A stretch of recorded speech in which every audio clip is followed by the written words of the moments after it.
ദൈവ തിരുനാമത്തിന് മഹത്വം ഉണ്ടായിരിക്കട്ടെ.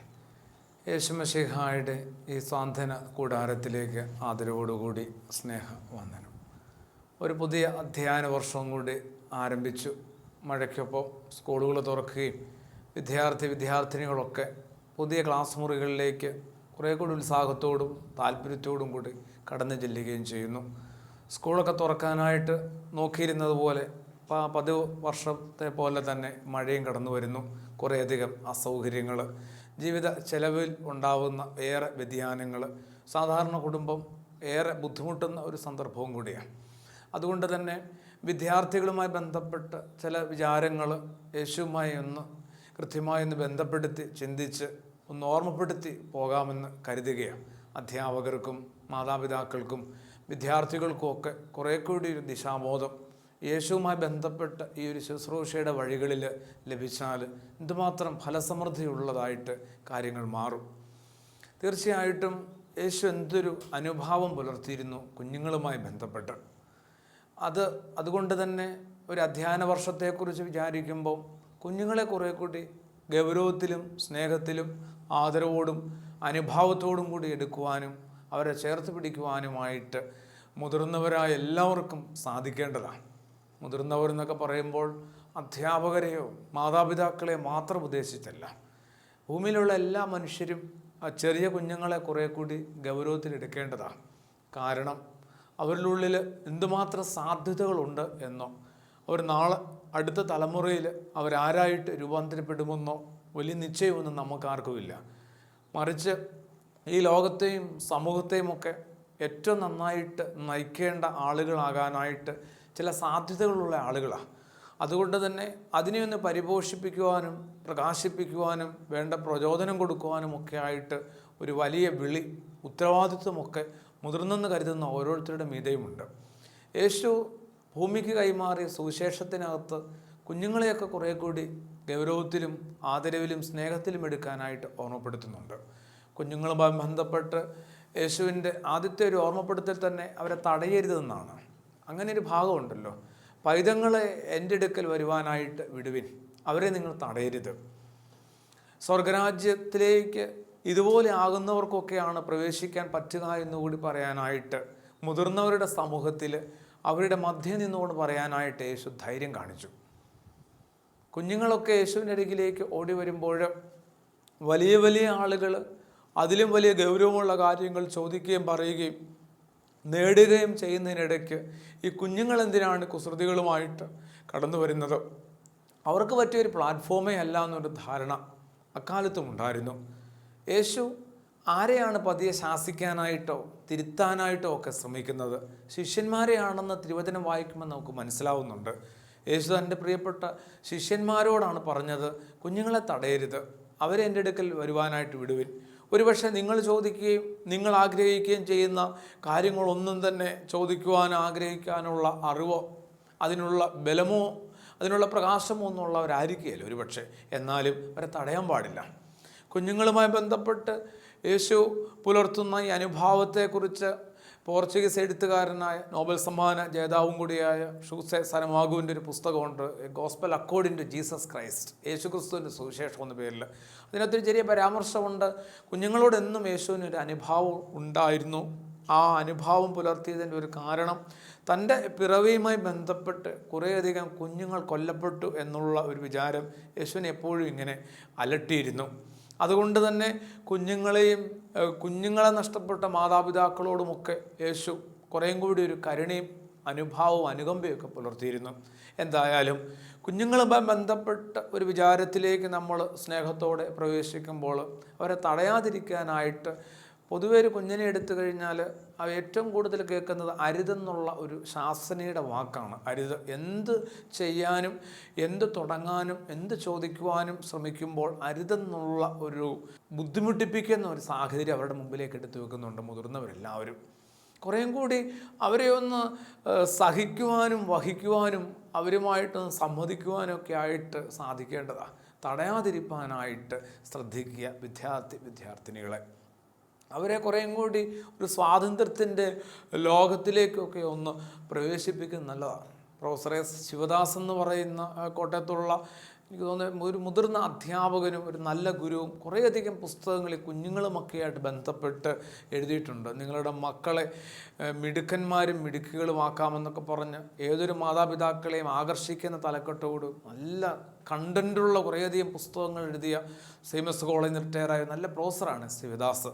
അദ്ദേഹം ഈ അടുത്ത കാലത്ത് അസീസിലെ ഫ്രാൻസിസിനെ കുറിച്ച് ഒരു നല്ല പുസ്തകം എഴുതിയിട്ടുണ്ട്. കുഞ്ഞുങ്ങൾക്ക് വേണ്ടി മുതിർന്നവർക്ക് വേണ്ടിയും ഒക്കെ ഒരുപോലെ വായിക്കാവുന്ന വിധത്തിൽ കുറേ കൂടി കുഞ്ഞുങ്ങളെ ദൈവവുമായി ബന്ധപ്പെട്ട് യേശുവുമായി ബന്ധപ്പെട്ട് സ്വർഗരാജ്യവുമായി ബന്ധപ്പെട്ടൊന്ന് കാണുന്നത് നല്ലതാണ്. എല്ലായിടത്തുനിന്നും അവരെ തടഞ്ഞ് മാറ്റി നിർത്താതെ എല്ലാത്തിലേക്കുമൊക്കെ അവരെയും കൂടി ഒന്ന് പ്രവേശിപ്പിക്കാനായിട്ട് ഒരു മനസ്സ് രൂപപ്പെടുത്തുന്നത് നല്ലതാണ്. രണ്ടാമത് യേശു കുഞ്ഞുങ്ങളുമായി ബന്ധപ്പെട്ട് പറഞ്ഞത് അവരെ നിന്ദിക്കാൻ പാടില്ല എന്നുള്ള അർത്ഥത്തിലാണ് പറഞ്ഞത്. ഒരുവനെ നിന്ദിക്കുമ്പോൾ മാലാഖമാർ സ്വർഗത്തിൽ സങ്കടപ്പെടുന്നുവെന്നും മുഖാമുഖം കണ്ടുകൊണ്ടിരിക്കുന്ന ഈ കുഞ്ഞുങ്ങളുമായിട്ടെന്നൊക്കെ പറയുമ്പോൾ ദൈവവും ദൈവലോകവും മാലാഖമാരുടെ വൃന്ദവുമൊക്കെ ആയിട്ട് കുഞ്ഞുങ്ങൾ പുലർത്തുന്ന ഒരു ഗാഢമായ ബന്ധത്തെക്കുറിച്ച് സൂചനയുണ്ട്. മുതിർന്ന ആളുകൾ മുതിർന്നോറും സ്വാഭാവികമായി അല്ലാതെയോ ഒക്കെ പറ്റുന്നൊരു അപകടം ദൈവബന്ധത്തിൽ നിന്ന് അകന്നു പോകുന്നു എന്നുള്ളതാണ്. കുഞ്ഞുങ്ങളെപ്പോഴും ആ ബന്ധത്തിൽ തന്നെയാണെന്ന് ഓർമ്മപ്പെടുത്താനായിട്ട് യേശു പല അവസരങ്ങളിലും മുതിരുന്നുണ്ട്. അതുകൊണ്ട് അവരെ നിന്ദിക്കരുത് എന്ന് പറയുന്നു.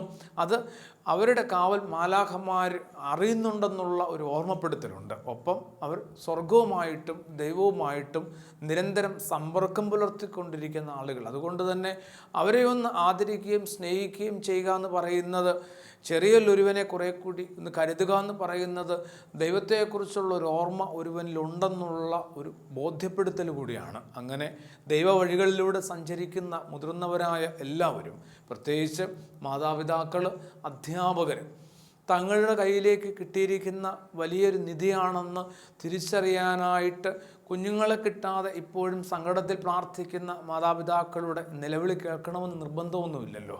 കുഞ്ഞുങ്ങൾക്ക് വേണ്ടി ഇപ്പോഴും നിരന്തരം കണ്ണു നിറഞ്ഞ് പ്രാർത്ഥിക്കുന്നവരെ കണ്ടാൽ മാത്രമേ തങ്ങൾക്കൊക്കെ കിട്ടിയ വലിയ സൗഭാഗ്യം എന്താണെന്ന് തിരിച്ചറിയാൻ പറ്റുള്ളൂ. അങ്ങനെയല്ലല്ലോ ഓരോരുത്തർക്കും കിട്ടിയ കൃപയെ ഓരോരുത്തരും തിരിച്ചറിയേണ്ടത്. അതുകൊണ്ട് തന്നെ ഒരു ക്ലാസ് മുറിയിലേക്ക് 40, 50, 60 കുഞ്ഞുങ്ങൾ വരുമ്പോൾ അത് തങ്ങളുടെ വലിയൊരു കേമം കൊണ്ടാണ്, സാമർഥ്യം കൊണ്ടാണെന്ന് കരുതുന്നതിനേക്കാളും അപ്പുറത്ത് കുറേയും കൂടി ഒരു വിനയത്തോടും സ്നേഹത്തോടും കൈകാര്യം ചെയ്യാനായിട്ട് ശ്രമിക്കുന്നത് നല്ലത്. കൽപ്പറ്റ നാരായണ മാഷിൻ്റെ ഒരു കവിതയിൽ ക്ലാസ് കയറ്റം കിട്ടുന്ന ദിവസം, അധ്യയന വർഷം ആരംഭിക്കുന്ന ദിവസം, എപ്പോഴോ പഴയ ക്ലാസ്സിലേക്ക് ഒരു കൊച്ച് ഓടി വന്നിട്ട് ടീച്ചറോട് പറയുകയാണ്, ടീച്ചർ 3ാം ക്ലാസ്സിൽ ഇപ്പോഴും തോറ്റുപോയല്ലേ, ഞങ്ങൾ 3ാം ക്ലാസ്സിൽ നിന്ന് 4ാം ക്ലാസ്സിലേക്ക് ജയിച്ചു. ഒന്നാമത്തെ ഒരു കവിതയാണ്, കുറച്ച് വരികളെ ഉള്ളെങ്കിലും ടീച്ചർ ഇപ്പോഴും 3ാം ക്ലാസ്സിൽ തന്നെയാണ്. പിന്നെ ഒരു ക്ലാസ് ദിവസം വിടാറാകുന്ന സമയത്ത് ഒരു കുഞ്ഞ് വന്ന് ടീച്ചറോട് ചോദിക്കുക, ഞങ്ങളൊക്കെ ഉള്ളത് കൊണ്ട് നിങ്ങളൊക്കെ ഉണ്ടല്ലേ എന്ന്. ഒരു ചെറിയ കുഞ്ഞിൻ്റെ വായിൽ നിന്ന് വന്ന വലിയൊരു ശബ്ദമായിരുന്നത്. ഞങ്ങളൊക്കെ ഉള്ളത് കൊണ്ടാണ് നിങ്ങളൊക്കെ ഉള്ളത്. പുരോഹിതൻ നിലയിൽ മിക്കവാറും ഒരു ആരാധന ഉള്ള ദിവസങ്ങളൊക്കെ തോന്നാറുണ്ട്. ഈ ആളുകളൊക്കെ പതിയെ പറയുന്നുണ്ട്, ഞങ്ങളൊക്കെ ഉള്ളത് കൊണ്ടാണ് നിങ്ങളൊക്കെ ഉള്ളത്. അത്തരൊരു വിചാരം ഒരു അധ്യാപകനോ പുരോഹിതനോ ഒരു ഡോക്ടർക്കോ സമൂഹത്തിൽ ദൈവം ഏതൊക്കെ സ്ഥാനത്തേക്ക് ഓരോരുത്തരെ വിളിച്ച് ഉയർത്തിയിട്ടുണ്ടോ അവർക്കൊക്കെ തോന്നാതെ പോകുമ്പോഴാണ് എനിക്ക് തോന്നുന്നു ഈ ഭൂമിയിലെ നിന്ദകളൊക്കെ ആരംഭിക്കുന്നത്. കുറേ കൂടി അവരുള്ളത് കൊണ്ടാണ് ഞങ്ങൾ, ഗാന്ധിജി ഓർമ്മപ്പെടുത്തി, ഈ സ്ഥാപനത്തിൻ്റെ ഉടമസ്ഥൻ ഉപഭോക്താവാണ്, കടന്നു വരുന്നയാളാണ് ഈ സ്ഥാപനത്തിൻ്റെ ഉടമസ്ഥൻ എന്ന വിധത്തിൽ അവർക്ക് സേവനം ചെയ്യാനായിട്ട് ആക്കിയിരിക്കുന്ന ദാസന്മാരാണ് നിങ്ങളെന്നുള്ള ധാരണ ഉണ്ടാവണം. അത്തരം ധാരണകളുള്ള മനുഷ്യർ ഇരിക്കുന്ന സ്ഥാപനങ്ങൾ ഇന്ന് ഭൂമിയിൽ കുറഞ്ഞു വരുന്നു. ദേവാലയം പോലും ആകുന്നില്ല എന്നുള്ളതാണ് ഏറ്റവും വലിയ സങ്കടം. അവിടെ കടന്നു വരുന്ന ആളുകൾക്ക് അത്തരൊരു തോന്നൽ കൊടുക്കുവാനോ സാന്ത്വനം കൊടുക്കുവാനോ പരിചരണം നൽകാനോ പുരോഹിതന് പോലും പറ്റാതെ പോകുന്നുവെങ്കിൽ, ഒരു വിദ്യാലയത്തിലേക്ക് കടന്നു വരുന്ന ഒരു വിദ്യാർത്ഥിക്കോ വിദ്യാർത്ഥികളുടെ ആളുകൾക്കോ അധ്യാപകരിൽ നിന്ന് അങ്ങനെയൊന്നും കിട്ടാതെ പോകുന്നുവെങ്കിൽ, ഒരു ആതുരാലയത്തിലേക്ക് കടന്നു വരുന്ന ഒരു രോഗിക്ക് അത്തരം ഒരു മാനസികമായൊരു സാന്ത്വനവും പരിചരണവും ഡോക്ടർമാരിൽ നിന്നോ അവർക്കൊപ്പമുള്ള ശുശ്രൂഷകരിൽ നിന്നോ കിട്ടാതെ പോകുന്നുവെങ്കിലത്തെ കാര്യമെന്താ? ദൈവം കഥ വായിക്കുന്നു എന്ന് പറഞ്ഞ് അശോകൻ ചെരുവിൽ ഒരു ചെറിയ ഓർമ്മ പുസ്തകമുണ്ട്. അദ്ദേഹം ഗവൺമെൻറ് സർവീസിൽ ജോലി ചെയ്യുന്ന കാലത്തെ കുറേയധികം നല്ല ഓർമ്മകളാണ്. എന്തൊരു പുച്ഛമുള്ള ആളുകളാണ് ഞങ്ങളെന്നറിയാമോ, ഗവൺമെൻറ് ജോലിക്കാരെന്നൊക്കെ പറഞ്ഞ് എഴുതാനായിട്ട് അദ്ദേഹത്തിന് ഭയങ്കര സ്വാതന്ത്ര്യമുണ്ട്. അശോകൻ ചെരുവിൽ എപ്പോഴും അദ്ദേഹത്തെ തന്നെ പരിചയപ്പെടുത്തുക, ഞാൻ സെക്രട്ടേറിയറ്റ് ജോലി ചെയ്യുന്ന ആളാണ്, ഞാൻ കൈക്കൂലി വാങ്ങില്ല എന്ന് പറയാനായിട്ട് ധൈര്യമുള്ള, എപ്പോഴും സ്വന്തമായിട്ട് അദ്ദേഹം ഇൻട്രൊഡ്യൂസ് അങ്ങനെ കൈക്കൂലി വാങ്ങില്ല. അപ്പോൾ അദ്ദേഹം പറയും, എന്തൊരു പുച്ഛത്തോടെയാണ് ഞങ്ങളുടെ മുമ്പിൽ നിൽക്കുന്ന ഓരോരുത്തരും ഞങ്ങൾ കാണുന്നതെന്നറിയാമോ, ഇരിക്കാൻ പറയാനായിട്ട് ഞങ്ങൾക്ക് ബുദ്ധിമുട്ടാണ്. ഇപ്പം ചെയ്തു കൊടുക്കാവുന്ന ഒരു കാര്യം ഒരു 3 മാസം കഴിഞ്ഞ് എങ്ങനെ ചെയ്തു കൊടുക്കാം, വീണ്ടും 3 മാസം കൂടെ എങ്ങനെ നീട്ടിക്കൊടുക്കാമെന്നൊക്കെ ഗവേഷണത്തിൽ ഏർപ്പെട്ടുകൊണ്ടിരിക്കുന്ന ആളുകളാണ് ഞങ്ങൾ. ഒരു കെടുകാര്യസ്ഥ എല്ലായിടത്തും വല്ലാതെ അരങ്ങേറുന്നൊരു കാലത്ത് നിന്ദിക്കുന്നതൊന്ന് ഒഴിവാക്കാനായിട്ട് യേശു കൃത്യമായിട്ട് പറഞ്ഞു, നിങ്ങൾ വലിയ ആളുകൾ തന്നെയാണ്, നിങ്ങൾ ഉന്നത സ്ഥാനികളുമാണ്. അതുകൊണ്ട് ആ വിചാരം ഉള്ളത് കൊണ്ടും മറ്റുള്ളവരെ ചെറുതെന്ന് കാണാനായിട്ട് നിങ്ങൾക്ക് ഭയങ്കരമായ ധൃതിയും താല്പര്യമുള്ളത് കൊണ്ടും പോട്ടെ, സാരമില്ല, എങ്കിലും ചെറിയ ആളുകളെ നിന്ദിക്കാതിരിക്കാൻ ശ്രദ്ധിക്കുക.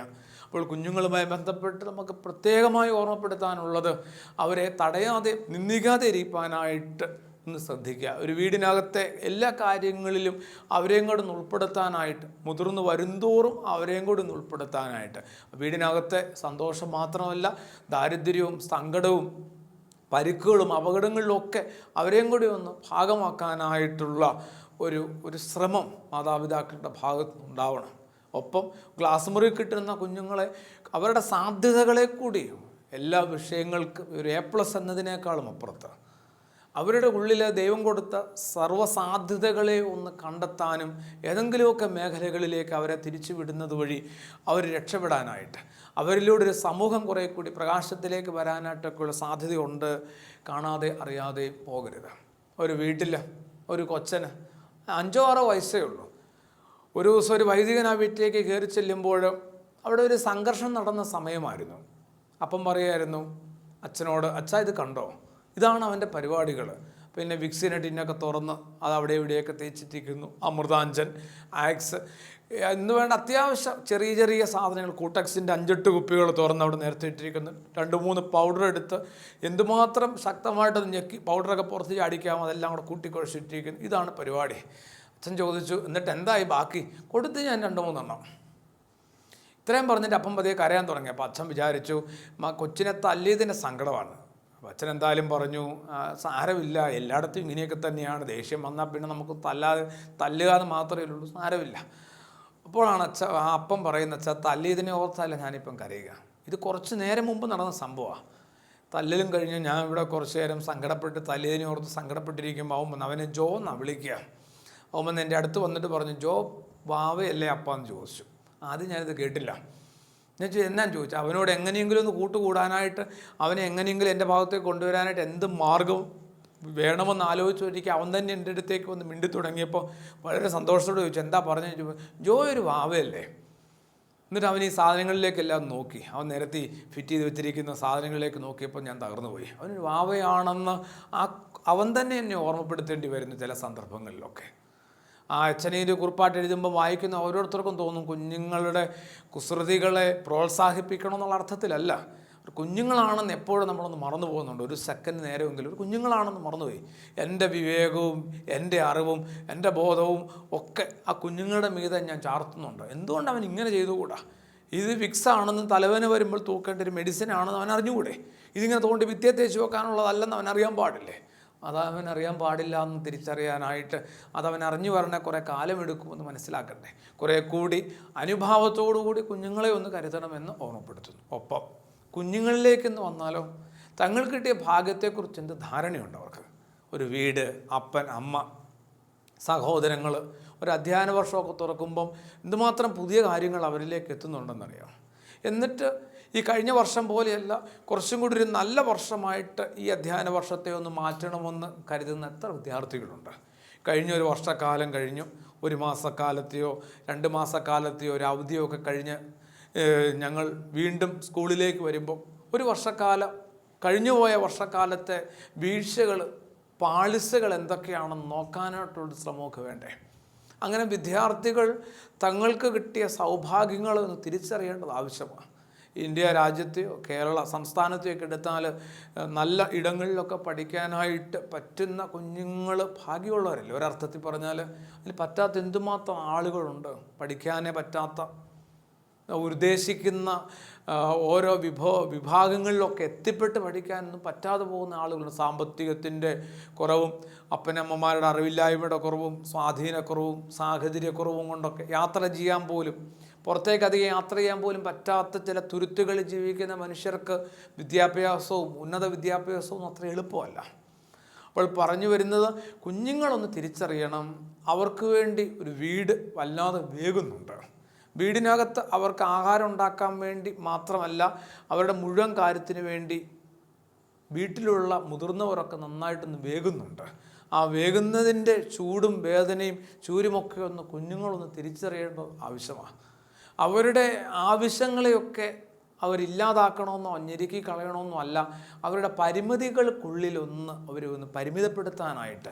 അവർക്ക് കുറേയധികം സൗകര്യങ്ങളും അസൗകര്യങ്ങളും ഉണ്ടാവും. അപ്പം അതിനകത്ത് തങ്ങളുടെ സ്വപ്നങ്ങളെയൊക്കെ ഒന്ന് ചെറുതാക്കാനായിട്ട് കുഞ്ഞുങ്ങളൊന്ന് പതിയെ തയ്യാറാവണം. അവരുടെ ജീവിതത്തിൽ ധൂർത്തും വേസ്റ്റും ഉണ്ട്. എന്ന് വെച്ചാൽ പണധൂർത്തിനേക്കാൾ അപ്പുറത്ത് ചെറിയ നോട്ട് ബുക്കുകൾ ഉപയോഗിക്കുന്ന കുഞ്ഞുങ്ങൾ പോലും ഒന്ന് ശ്രദ്ധിച്ചാൽ ഒരു ചെറിയ വിധത്തിൽ വീട്ടുകാരെ അധികം ഭാരപ്പെടുത്താതെ പറ്റും. അവധിക്കാലമൊക്കെ കഴിയുമ്പം കഴിഞ്ഞ വർഷത്തെ നോട്ട് ബുക്കുകളെല്ലാം ഒന്ന് പരിശോധിച്ചാൽ ഇന്ന് മാത്രം എഴുതാത്ത പേപ്പറുകൾ കീറിയെടുക്കാൻ പറ്റും. അങ്ങനെ കീറിയെടുത്ത് അതുതന്നെ ഒരു ചെറിയ നോട്ട് ബുക്കാക്കി എഴുതി പഠിക്കാനെങ്കിലും വീട്ടിലെ ഉപയോഗത്തിന് മാറ്റിവെക്കാൻ പറ്റും. ചെറിയ ചെറിയ കാര്യങ്ങളിലൂടെ വീട്ടുകാരുടെ ഒപ്പമാകാനായിട്ട്, തങ്ങളിങ്ങനെ പഠിക്കാനായിട്ട് കലാലയത്തിലേക്ക് പോകുന്ന ഒറ്റ കാരണത്തിനായിട്ട് വീട്ടുകാർ ഏറ്റെടുക്കുന്ന വലിയൊരു ഉത്തരവാദിത്തത്തെക്കുറിച്ചൊരു ധാരണയൊക്കെ ഉണ്ടാവണ്ടേ. പിന്നെ ആ സദൃശവാക്യങ്ങളുടെ ആരംഭ ഭാഗത്ത് പറയുന്നത് പോലെ യഹോവ ഭക്തി ജ്ഞാനത്തിൻ്റെ ആരംഭമാണ്. യേശുവുമായിട്ടുള്ള ഭക്തിയും അടുപ്പവും സ്നേഹവും ഒക്കെയാണ് എൻ്റെ അറിവിൻ്റെ ആരംഭം. കുറേ കഷ്ടപ്പെട്ട് കുത്തിയിരുന്ന് കാണാതെ പഠിച്ച് വിഷയങ്ങൾക്കൊക്കെ A+ നേടുന്നതിനേക്കാളും അപ്പുറത്ത് എൻ്റെ ജീവിതത്തിൽ ഞാൻ A+കാരനാവുമോ? എൻ്റെ ജീവിതത്തിലെ പ്രതിസന്ധികളെന്ന പരീക്ഷകളെ ഞാൻ അതിജീവിക്കുമോ? A+ കിട്ടിയില്ലെങ്കിലും വേണ്ട, വീഴാതെ ഒന്ന് കരയിലേക്ക് ചാടാൻ പറ്റുമോ?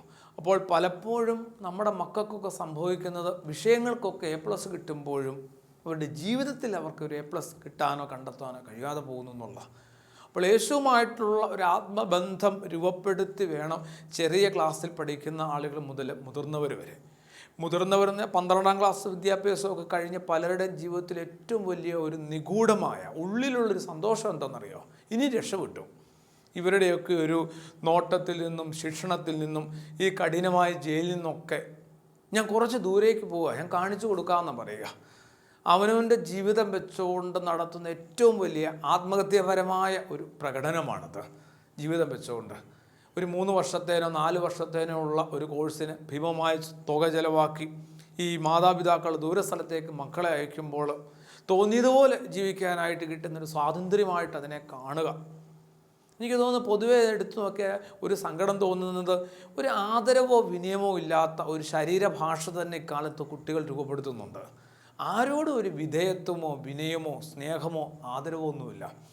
ഒന്നും വേണ്ട, എന്നെ കേൾക്കുന്ന ആളുകൾ ശ്രദ്ധിച്ചറിയാം, കുറച്ച് നേരം കാലിൽ വെറുതെ നിൽക്കാൻ പോലും പറ്റാത്ത വിധത്തിൽ അസ്വസ്ഥരാണ് കുഞ്ഞുങ്ങൾ കൂടുതലും. അവർക്ക് അങ്ങനെ നിശ്ചലമായിട്ട് നിൽക്കാൻ പറ്റില്ല. ഈ കുഞ്ഞുങ്ങളൊക്കെ ഇങ്ങനെ നിശ്ചലമായിട്ട് നിർത്താൻ അവർക്ക് കിട്ടുന്ന പരിശീലനം ശരിക്കും പള്ളിയിൽ നിന്നാണ്, ദേവാലയങ്ങളിൽ നിന്നാണ്, ആരാധനാലയങ്ങളിൽ നിന്നാണ്. അവിടെ ഇതുങ്ങൾ വരാറില്ല, വന്നാൽ തന്നെ ഇതിനകത്ത് കയറാറില്ല. പ്രത്യേകിച്ച് പെൺകുട്ടികളെ സംബന്ധിച്ച് അത്രയും പ്രശ്നമില്ല, ആൺകുട്ടികളെ സംബന്ധിച്ച്. ഈ അടുത്ത കാലത്ത് ഞാനൊരു വലിയൊരു ചോദ്യം നേരിട്ടത് എനിക്ക് ഭയങ്കര ഞെട്ടലുണ്ടാക്കി. വളരെ വൈകി വന്ന ആൾ വളരെ യാദൃശ്ചികമായിട്ട് അന്നേ ദിവസം വൈകിയാണ് പള്ളിയിലെത്തുന്നത്. എല്ലാം കഴിഞ്ഞ് എന്നെ വന്ന് കണ്ടിട്ട് പറഞ്ഞത് ഇത്രയേ ഉള്ളൂ: പള്ളിയുടെ പടിഞ്ഞാറേ നടയിൽ കുറേയധികം ചെറിയ പെൺകുട്ടികൾ പടിഞ്ഞാറോട്ട് നോക്കിയിരിക്കുന്നത് എന്തുകൊണ്ടാണ്?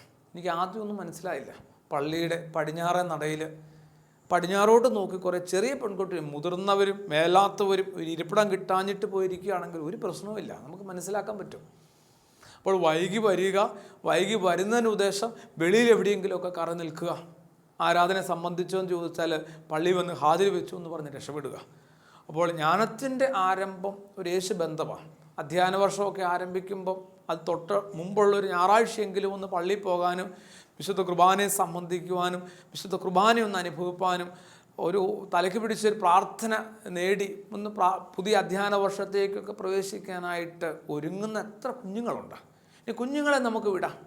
അവരെ അങ്ങനെയൊന്ന് ഉണർത്താനും ഒരുക്കുവാനുമായിട്ട് സന്നദ്ധരായ എന്തുമാത്രം മാതാപിതാക്കളുണ്ട്.